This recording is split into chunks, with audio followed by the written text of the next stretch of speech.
Hi guys, my name is Albert Gonzalez and I'm going to be teaching you about Erikson's theory of psychological development.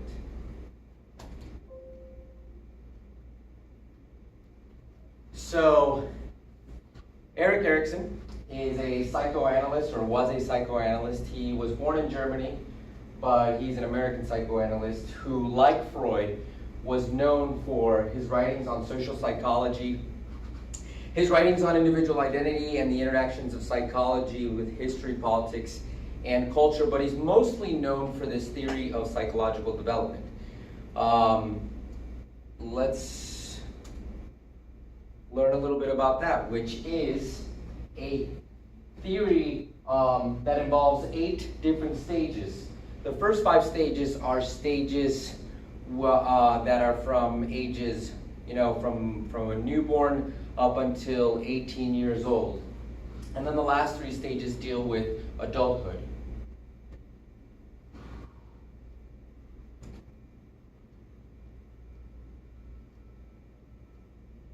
So, in theory of psychological development,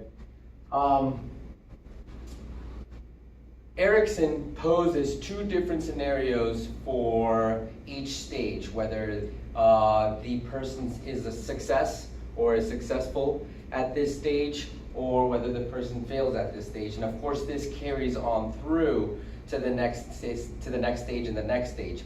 For example, being successful at stage 2 of your life would involve you being more likely to be successful at stage 3, and vice versa. So, let's take a look at just a little chart that I found here, and you can see how there's the 8 stages, and how each is about, depending on which one it is, about 2 years for the first one, another 2 years for the second one, another 2 years here, and then it starts getting a little bit, the years start varying a little more. The fourth one is about 7 years, and so forth and so forth. The biggest one, the one with the biggest range, is the 6th one, which is intimacy versus isolation, which is from ages 18 to 40. So let's look a little bit at each stage. So stage 1, which is trust versus mistrust. This is for infants, right? Infants depend, or completely depend on their caregiver for everything. And they depend on them mostly for stability and consistency of care.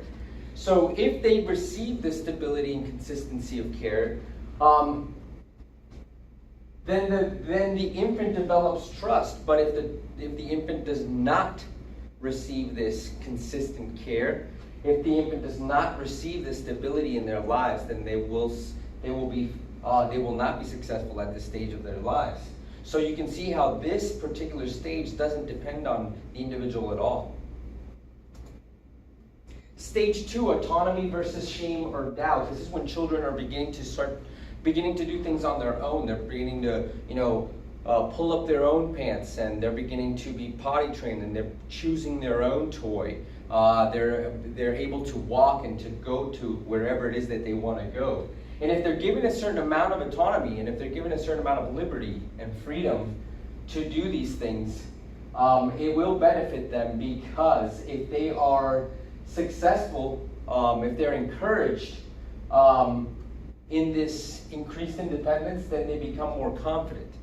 If they are, consistently being told, no, you can't do that, then they might develop shame or doubt. The third one is the third stage of the theory of development is the initiative versus guilt. And during this stage, the child, of course, interacts more regularly with other children. The child begins to go to school, whether that's preschool or that's elementary school. They playing with others.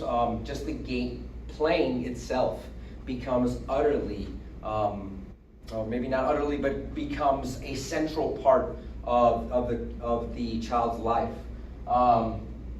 If children are given the opportunity to initiate these games, to ask questions and things like that, then they develop what's called initiative. But if they're not given that opportunity, they become to think that they're doing something wrong, a sense of guilt. Stage 4 is industry versus inferiority. Industry, so this is around the time that the kids are growing up and they're beginning to become adolescents. They are, they're still in elementary school or middle school, but they're, the peer groups are becoming a central part of their lives. They're becoming a central part of how they feel about themselves, their self-worth, their self-esteem.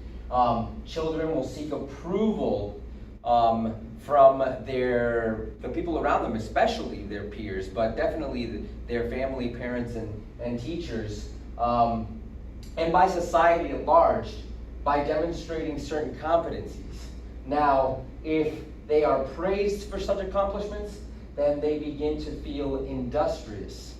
But or competent is another word for that. But if they feel, if they're not encouraged, if they're only punished for what they do wrong, then they begin to feel inferior to others.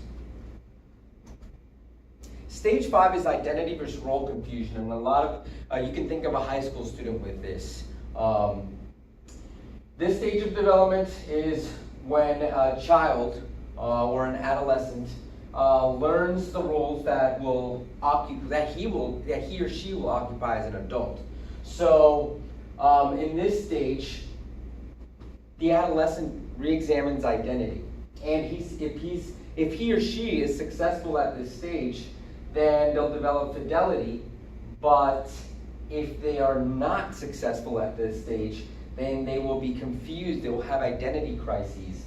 A lot of us have experienced this even later on in life, as in our 20s, but definitely in our teens, we experience this where if we are pushed, if we are pushed, if we are encouraged, then we develop this fidelity and we can commit to one thing. We start developing this commitment to things. Stage 6 is intimacy versus isolation. And this is that one that I told you before was the biggest, has the biggest range. It's from 18 years old to about 40 years old. I am in this stage, and many of us are in this stage, as far as I could see in my class,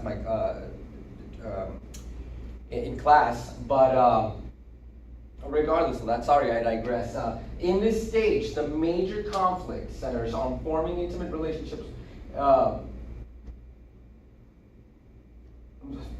In this stage, the major conflict centers on forming intimate relationships with other people. That's what is the crux of the entire thing. In this period, we begin to share ourselves more intimately with others. A lot of us get married. A lot of us have families, or we form families with a person that's not in our that's not in our previous family. Of course, avoiding intimacy is something that results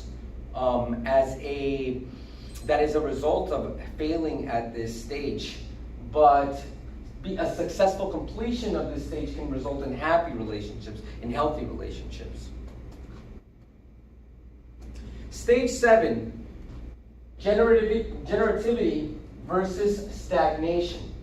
These are ages 45 to 60. Some of us are in this age range. And we experience the need to create or nurture things that will outlast us. Through generativity, we develop a sense of being part of the bigger picture. At this point, we're coming towards the home stretch of our careers. Our kids are growing up, so we no longer have that purpose. They're off on their own. And so at this point, if we're successful, it leads to a feeling of uselessness and accomplishment. Failing to find their way to contribute, though, at this point, meaning contribute to the bigger picture rather than just doing your job on a day-to-day basis, we can become stagnant and feel unproductive, disconnected, or even uninvolved. You can see by this point how each and every stage builds off of the other one, kind of like a scaffold, because if we were unsuccessful at the previous one, there's a high chance that we might be unsuccessful at this one. If we were unsuccessful from ages 18 to 40, and we didn't build those intimate relationships, and we feel depressed at that stage, by this time we're probably going to be unsuccessful at this too. And stage 8, the last one, ego integrity versus despair. This is about the end of our lives, and it is during this time that we contemplate our accomplishments and develop integrity if we see ourselves as leading a successful life. Failure in this stage leads to feeling that our life was unproductive. You can see how 6, 7, and 8, those stages carry on towards, one carries on to the next one. And if we were unsuccessful at generating that bigger picture about life, then we might be unsuccessful here too. And vice versa, of course, as well.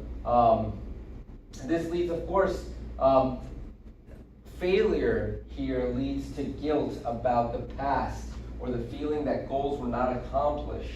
Whereas success in this stage, is a feeling of fulfillment. And lastly, I just have the places where I found my information, the sources that I found my information. I found these at Britannica, and then I found the picture on Britannica Quest, and the rest of it I found at simplypsychology.org. Thank you very much, guys.